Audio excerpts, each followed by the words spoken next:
We have here in D.C. this week Julian Assange's brother and his father, Gabriel Shipton and John Shipton.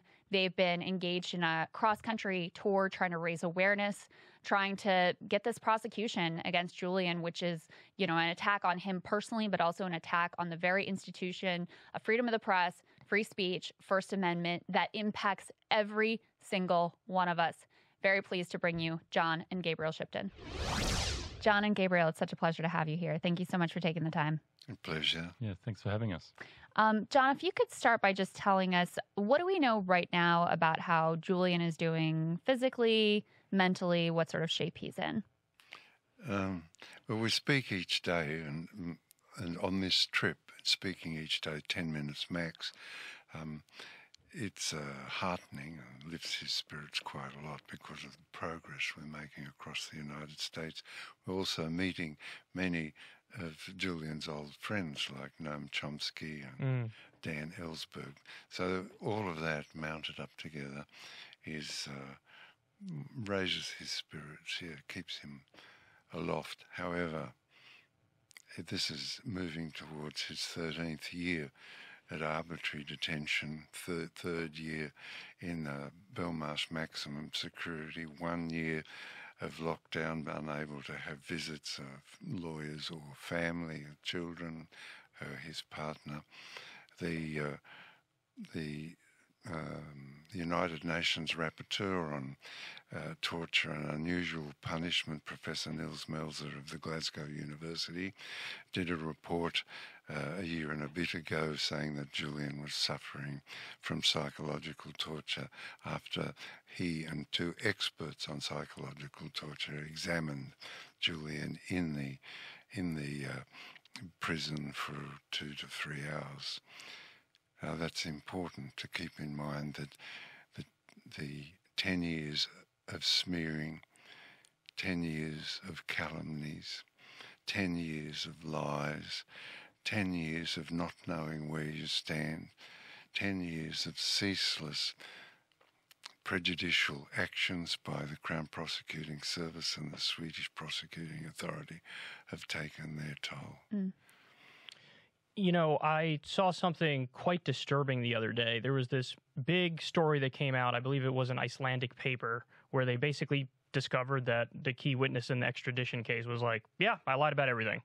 And what was amazing to me is that, this is huge news, and there isn't a single U.S. outlet that has covered that story. Why do you think that is? Well, Australia, the US, the UK, it was covered on the continent. It dropped like a lead balloon. It could be that the embarrassment is too profound. For example, there were 9 FBI agents interviewing Thordarson, who is a convicted paedophile, scammer, convicted of stealing $50,000 from WikiLeaks, a con man, a damaged individual. The relevant minister in the Iceland government ordered the FBI, the 9 agents, after realising what they're up to, ordered them to leave Iceland. Nonetheless, they went ahead. In the judgment read by Judge Baritza in the court in September, a hearing at the Old Bailey, part of the evidence was the testimony of Thordarson. She quoted that evidence knowing that it was unsound. Knowing that it was unsound, she quoted the evidence. So bringing the show trial to a dreadful closure, really. Gabriel, just so people understand a little bit of the context here, and please jump in if I get any of this wrong, but essentially the U.S.'s prosecution of Julian hinges on this idea that he helped Chelsea Manning to be able to hack a password. And so this witness was providing additional evidence of, yes, and Julian also helped me to hack into these documents of the Swedish government. And so that's why this was significant to this case. How much does this matter that this witness has now admitted that he was making it up, that he was lying? Does this change things at all? Is it significant ultimately to the case? It's huge. It's massive. Yeah.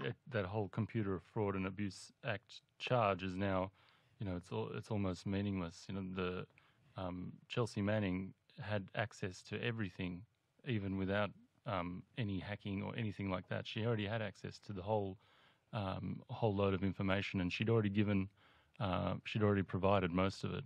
So the case was the charge was so weak that they had to find people like Torgerson to sort of bolster it, and now that his testimony is provably false, it's just totally unraveled that part of the charge. Were you surprised that no one, at least in U.S. mainstream press, picked this up at all? I mean, I covered it, you covered it on our show, but we're hardly mainstream press here.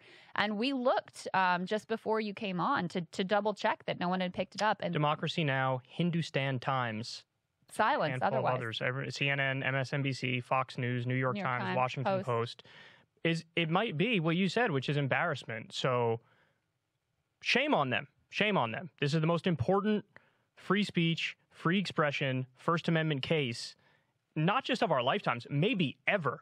And this is what they do. They run away from it. They act like it doesn't matter. The Department of Justice in the persecution of Julian Assange over the last, now 12 years, has brought disgrace upon the United States. It's equally the show trial run by the Crown Prosecuting Service of the United Kingdom has brought disgrace to the administration of justice in the United Kingdom. Rectifying this is a simple matter. Just allow the charges against Julian to fall away and him to come back to his children and his partner and us. What's your sense of where Joe Biden is on this? Did I read the story where he was responsible for trying to get the plane that had Snowden on it I think it was with the Bolivian president. Was it he who was directly involved in that to try to stop Snowden, or am I misremembering that story? Oh, you don't know? Sounds right, but I'm not 100%. Well, either way, what's your sense of where Biden is on this and his administration? Have you had any communication with anybody anywhere in that orbit? And do you feel like if you had 2 minutes to make your case to him, what would you say? Gabrielle's up to date, but we can break it in half and do. Go for it. Yeah. I think we're sort of seeing some sort of positive steps that the DOJ is winding back a lot of the Trump era prosecution or attacks on journalism. You can see that with the subpoenas that were of journalists' email addresses trying to get after their sources and things like that. So that's a promising step.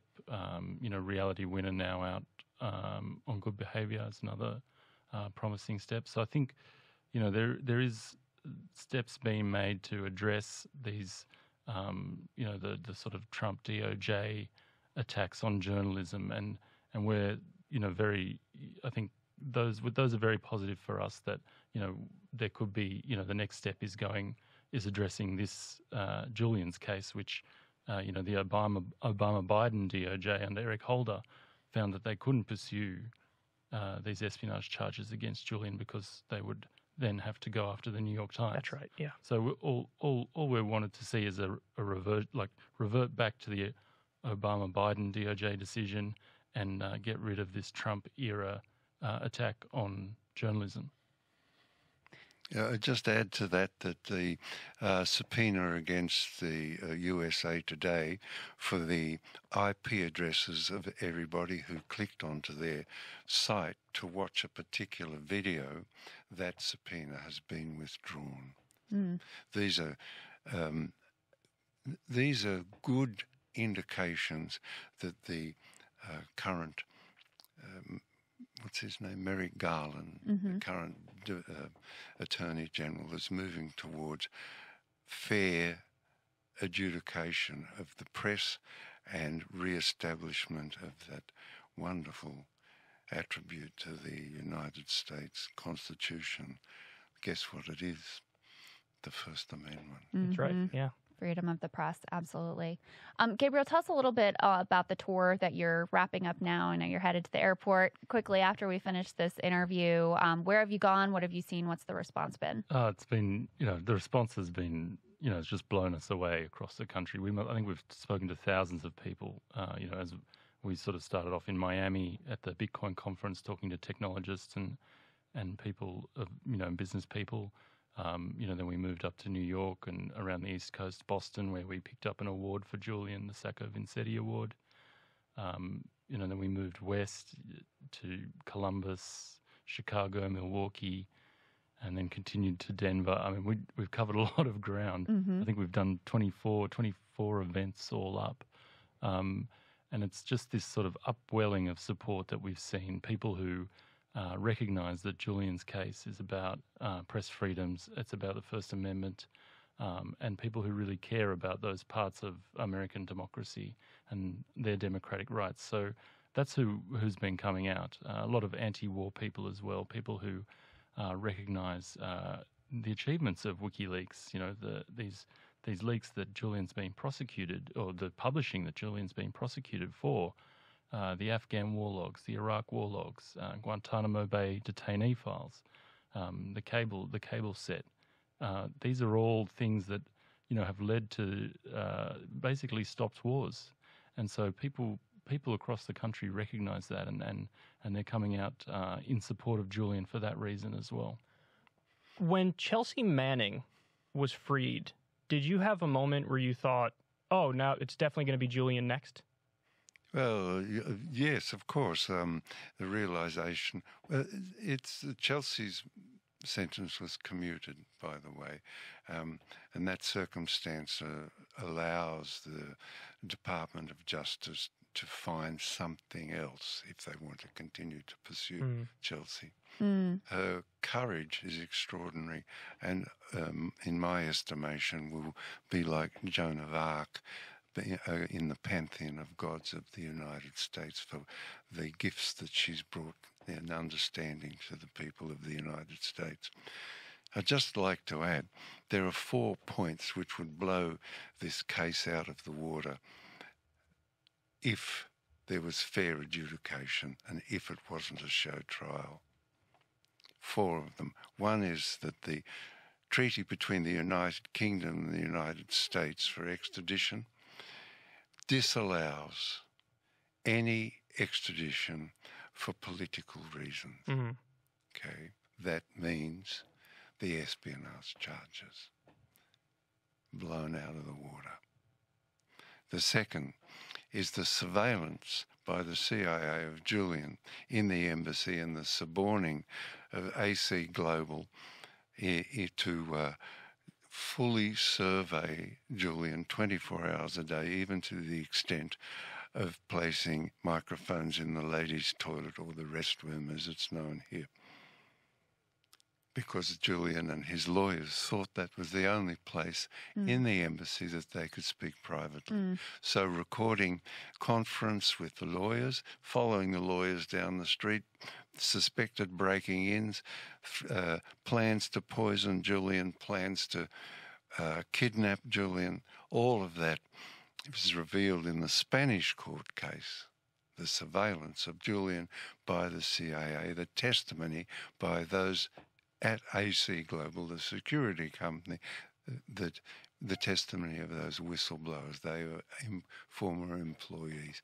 All of these things normally would blow the case out of the water. Last is the Thordarson revelations, and the revelation that the FBI had 9 FBI agents scheming to bribe or cajole a damaged individual convicted of paedophilia, fraud, stealing, impersonation, into giving evidence against Julian Assange, and that evidence being accepted, knowingly accepted by the judge in her judgment and mentioned in the judgment, blow the case out of the water in any normal circumstances.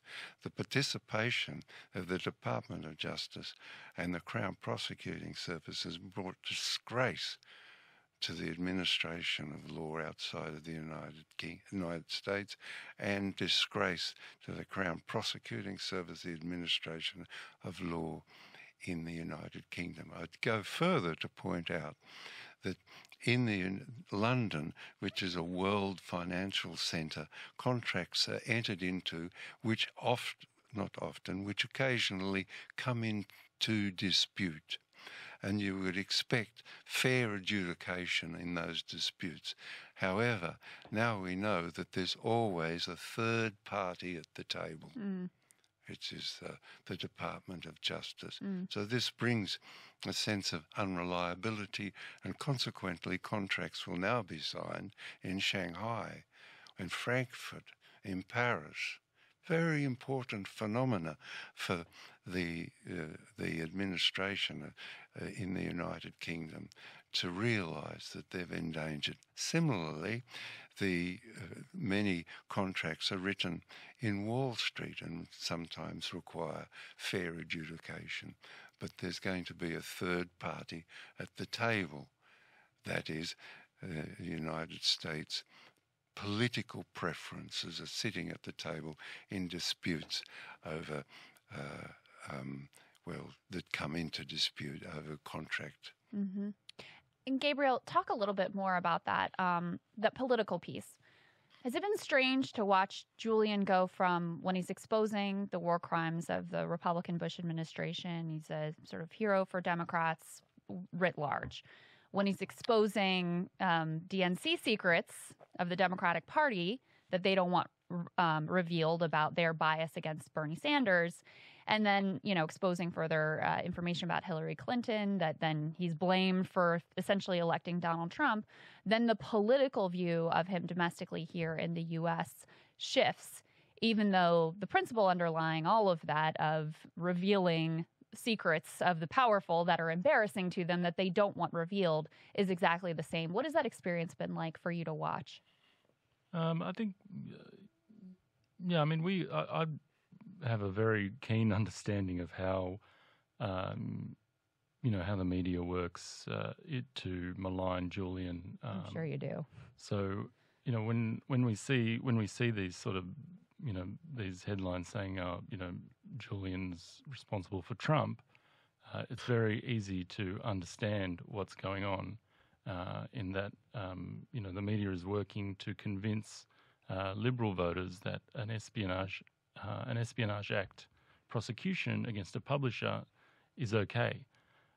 So that's how I look at it, and that's how I try to talk to people about it, and that this isn't about 2016 or the DNC emails. This is about this great work that Julian's done, the Chelsea Manning's revelations, publishing those revelations in 2010. So it doesn't. The 2016 leaks. There was a court case in the Southern District of New York, and they've been found to be newsworthy, and the DNC sued WikiLeaks, and WikiLeaks won. Mm-hmm. So Julian can't be charged with that, but he, just trying to refocus it for people about this is about an Espionage Act prosecution against a publisher. That's, I think, a lot of what we're talking about here across the country. But yeah, I'm just very keenly aware of the media and how they work to sort of hand in hand with the powerful to push their agenda. And in this case, their agenda is keeping my brother in prison. Well, and I would say one other thing that's their agenda, which is to not take any responsibility on themselves for the election of Donald Trump. It's very convenient to blame Julian Assange or blame Bernie Sanders or Jill Stein voters and let themselves completely off the hook. Yeah, or Comey. I think you missed out one. Yeah, that one as well. That's right. Russian sexism, Facebook memes. All sorts of stuff. Right. I mean, I'd add this, and I'd add it as forcefully and firmly as I can possibly do.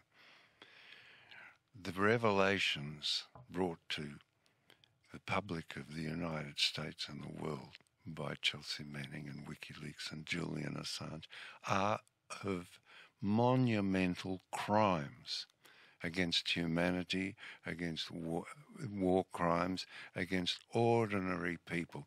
When there's a crime against humanity, it means that your family has been blown up, your community destroyed. Brown University's study, that's Brown University in the United States, reveals that the 20 years in the Middle East has created 36 million, that's 36 million people seeking refuge. That's what the attempt is, to divert people from insisting, well, he's gone now, but people like Donald Rumsfeld face trials for war crimes. If I could just continue, there are 7 countries destroyed in whole or in part in the last 20 years. That's the diversion. That's our focus. And the only way to bring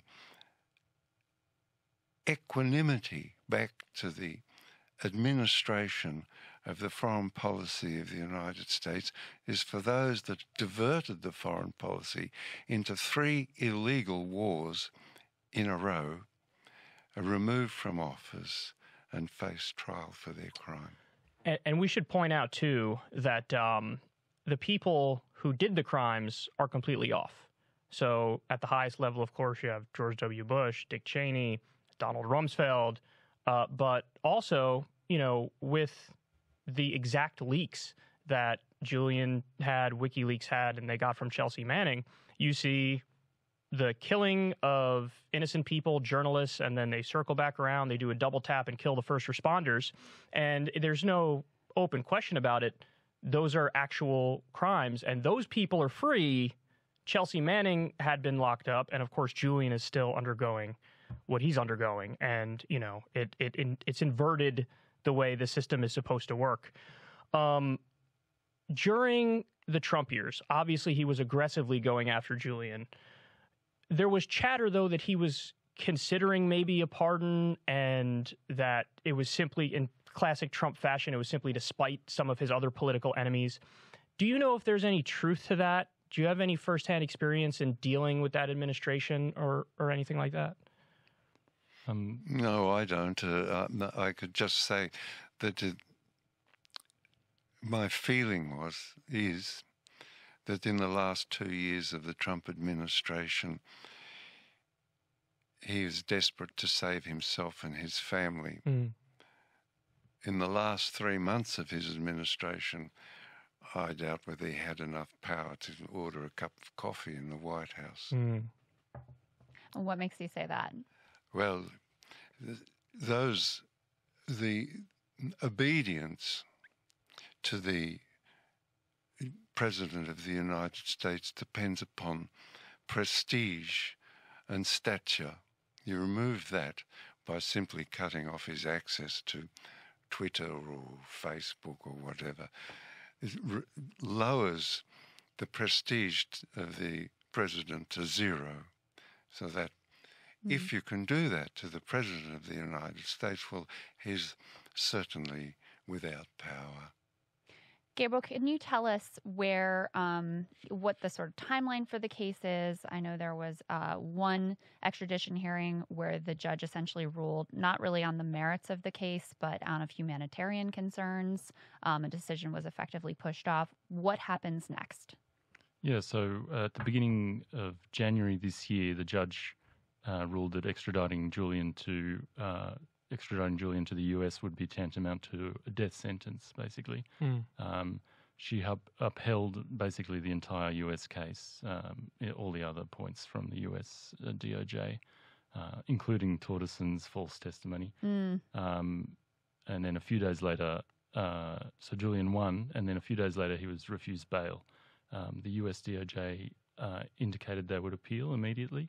And then, and just to be clear, that's under the Biden administration that the decision was made to the appeal. indication to appeal was made under the Trump administration, and then continued. Continued under the Biden administration after January 20th. So now there is a single High Court judge will decide whether to hear the appeal or not, and we expected that to happen, I think, almost a month ago now, and it's just, there is no court date set. There's no, it's just could be any time that we hear whether there will be an appeal heard or not. So that's sort of 6 months. 6 months that since Julian's won his case, he's still, in this maximum security prison, not knowing when he'll get out or when there'll be an appeal or anything like that. So why is he being held in a maximum security prison? What does that day-to-day life look like? Yeah, I mean, it's a prison where there's the most violent criminals in the UK, and Julian's, he's an innocent man essentially. He's a remand prisoner. He's in his cell most of the time during the day. The prison's been on a lengthy lockdown. I saw him in October last year, and since then his first visit was only last week. So that's 8 months where he hasn't been able to see his children, his family. So it is like absolutely bleak for him in that prison. Going to visit him, you notice a lot of the other prisoners and families they visit, and they're planning like, at the end of your sentence, we can have a party or we can do, like they're all planning when they get out. But Julian has no sentence. He's in there, he's a remand prisoner. So, and that's coming up on 3 years. So that's one difference that is really, you really feel when, as a family member, that you're not able to, make a plan for the future.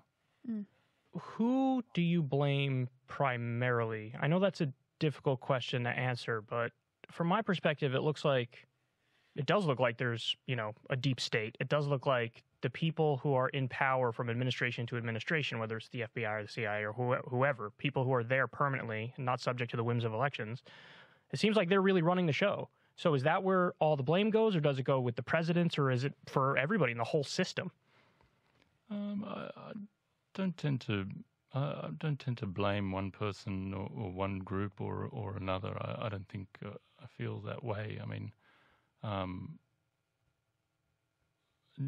just sort of, since I've been more active with Julian's campaign, it's more focusing on, how can we get people to come together and cooperate, really, stand up, for their rights, basically.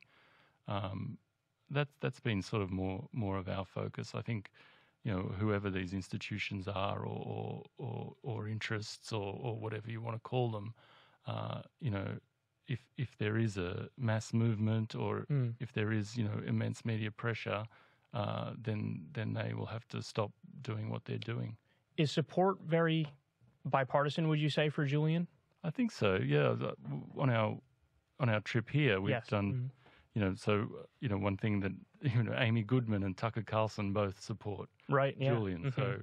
So can't think of any other issue they agree on, right? So I think there is, this is an issue. The First Amendment and free press is a, it's an umbrella issue. It's a bipartisan issue. So it's just getting those people together and getting them to forget about the other things they disagree on, and sort of work together on something that they can, make a difference on. It's the preservation of the First Amendment and free press. It's essential and gathers all parties together under that umbrella. Yeah. And can you talk about what are the consequences? Let's say that Julian's extradited. Let's say he's prosecuted. He's found guilty and convicted here in the U.S. What are the consequences for this country? What are the consequences for journalists? Oh, well, the oppression of journalism and the intimidation of journalists has already begun, because no journalist receiving national security information of any sort of classification, mild or top secret, will want to take on 10 years of fighting for your freedom, having lawyers in 5 jurisdictions and raising millions of dollars worldwide and 100,000 people advocating for your release. Just nobody's going to do it. Right. Nobody. So it's already here. However, if the people if the voice of the people is understood and the administration accepts its responsibility to the First Amendment above all other interests, then that will bring renewal to journalism, and journalists will again be able to provide. Actually, the First Amendment contains within it, embraces within it, a promise.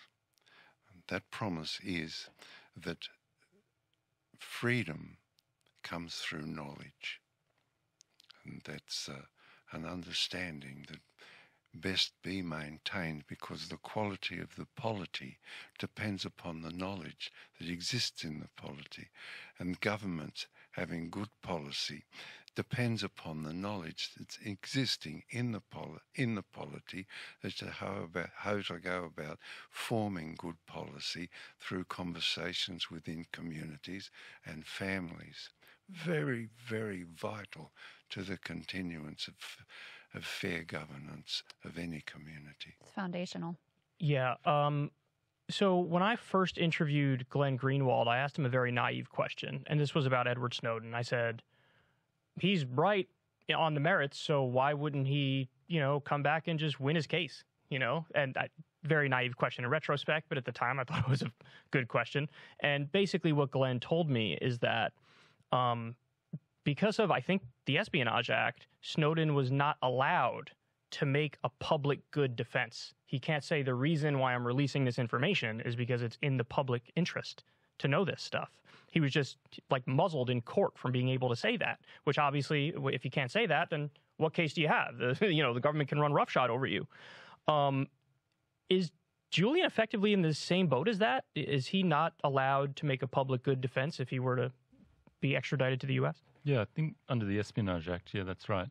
There was a bill put forward by Ron Wyden and Ro Khanna to an Espionage Act reform bill, which would allow a public interest defence in espionage cases.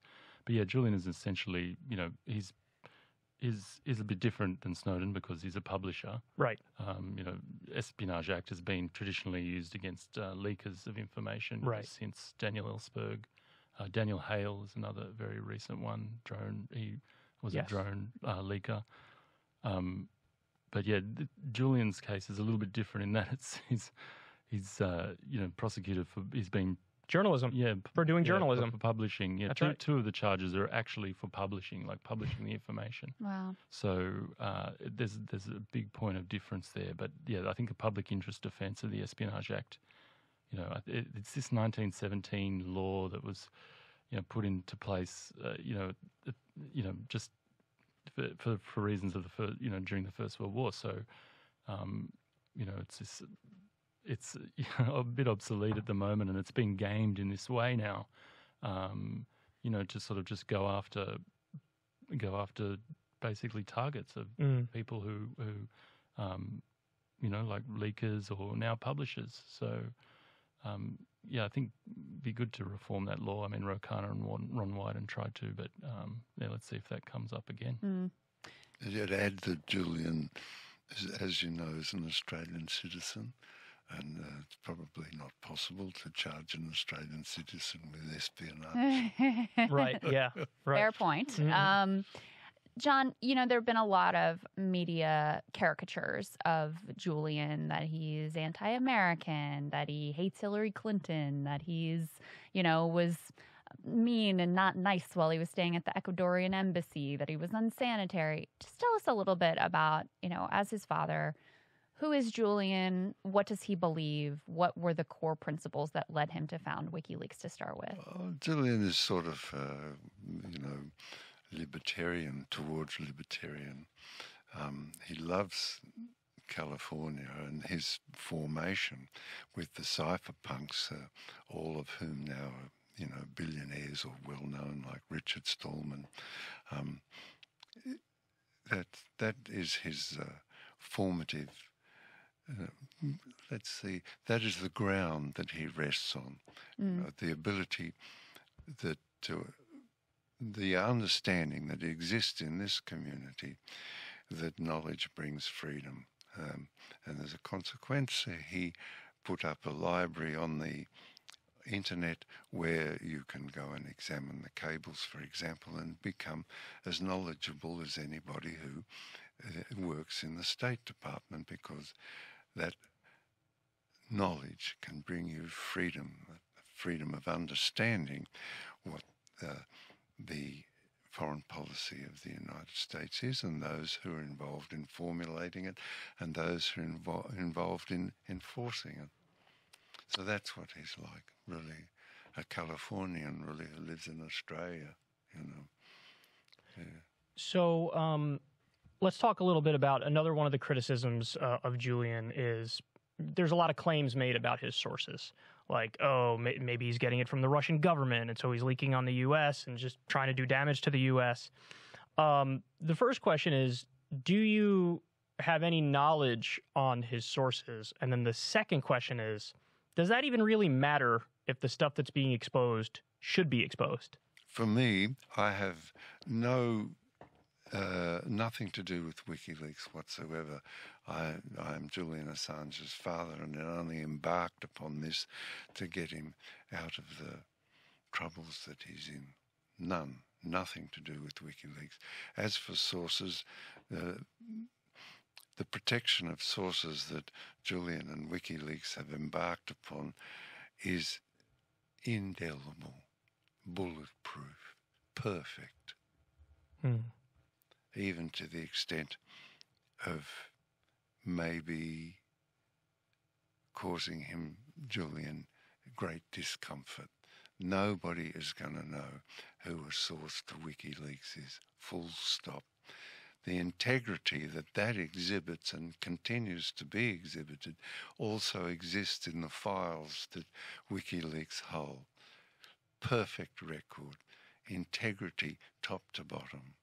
That answers both of your questions. Gabriel may have a little bit to add. I think WikiLeaks' archive covers every country in the world. So, I mean, some of its biggest leaks have been US, from the US, but the US has the most secrets. So, right, yeah. I think proportionally you'll find that WikiLeaks, they have Syrian emails from Bashar al-Assad. They have all sorts of stuff. So I think it really has to be looked at it like that. It's not focused on any one particular country. No, right. In the early days, Julian even said that China was their biggest. That's where most of the intrusion type attacks came from WikiLeaks. So to this idea that it's U.S. focus, I think is it's a bit of a red herring. And let me also say that it's interesting you say that, because I remember distinctly when everybody was going after him because he leaked on the DNC in 2016. One of my main defenses of him was, I guarantee you, if he had RNC emails, he would have leaked them too. So yeah, he leaks on the powerful. He exposes stuff that should be exposed. Yeah, he had leaked a bunch of Macron emails as well. So I mean, there you go. Exactly. Yeah. It's a very U.S.-centric view. We only notice the ones that are about the U.S. We're like, it doesn't even do anything with the rest of the world. Meanwhile, that's all out there, easily available. I could make another, which I think is interesting, is that also the publications concerning environmentalism. So Trafigura, which is a company responsible for disposing of e-waste, loaded up ships with that e-waste and dumped it off the east coast of Africa, poisoning the waters of the coastal communities drew their sustenance from fishing. 144 died. That was able to be corrected. So the environmental aspect of WikiLeaks is not much discovered, but there's considerable amount of material there on environment as well. Did Julian, when he founded WikiLeaks, did he expect to be pursued and prosecuted and attacked by some of the most powerful people on the planet? I don't know. We chatted about it, but we chatted about. Julian told me that he's going to establish a wiki I didn't know what it meant, but I mouth shut. I didn't want to look like a silly. And he explained that, but there was never, with me, maybe with Gabrielle, but there's never discussion of fears. So I want to reiterate the same question from earlier. Assuming that Joe Biden is watching this, which is quite an assumption, but assuming he's watching this, you have 2 minutes of his time to make your strongest case for Julian to get a full pardon. What would you say, both of you? I think, with this, under Trump, there was this sort of disengagement from the outside world. There was, and Joe Biden's really pushed, and the State Department, they've pushed this that they're re-engaging with the world now. So, with Julian's case, we have all this support. There's parliamentary groups all through Europe. Spain, UK, 24 parliamentarians in the UK, all supporting this case be dropped. There's this other phenomena that's happening at the moment where, places that the US State Department are trying to encourage to be more transparent, to promote human rights in places like China and Russia. They're now saying, what about Assange? Like the Foreign Affairs spokesperson in China, they were confronted about their human rights and their press freedoms. They said, by the State Department, and they said, well, what about Assange? You have a publisher locked up. In the UK, Russian ambassador to the UK confronted about Navalny. He said, well, you've got down the road, you've got a publisher in jail. Aliyev, the Azerbaijani, Azerbaijani, leader, you want to call him, confronted about his record on press freedoms. He said, well, you can't talk to me. You've got Assange locked up. That was incredible, yeah. Mm-hmm. Yeah, so I think, for the State Department and this administration to really re-establish this sort of moral high ground that it can now approach these countries with. Freeing Assange is one easy way to do that, and takes this big roadblock out from whenever they have discussions with other states. What would you say, John? Oh, well, it would only take me 30 seconds.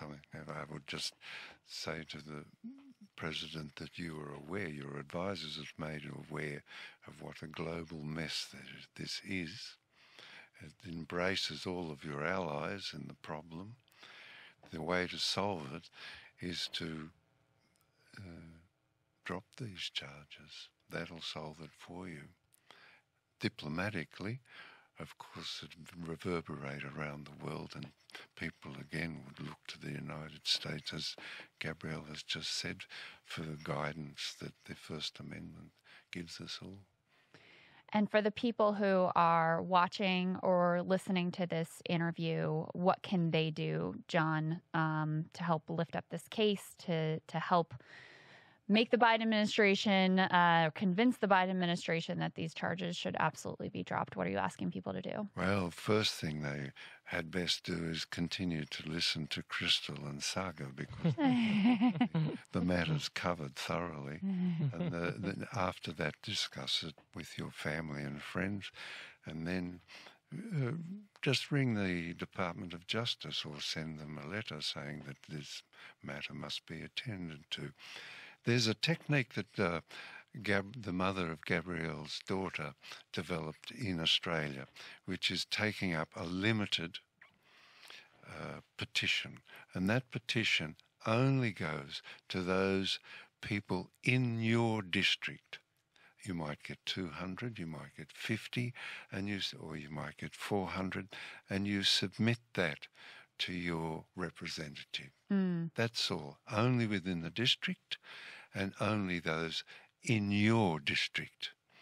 And that way, that influences, because the responsibility, part of the responsibility of a congressman is to listen to and be aware of the necessities that his constituents bring to him. Gentlemen, We know you have a flight to catch. We could not be more grateful for your time. And I know our audience is going to really appreciate everything that you had to say. So thank you so, so much for taking the time out to be with us today. Thank you.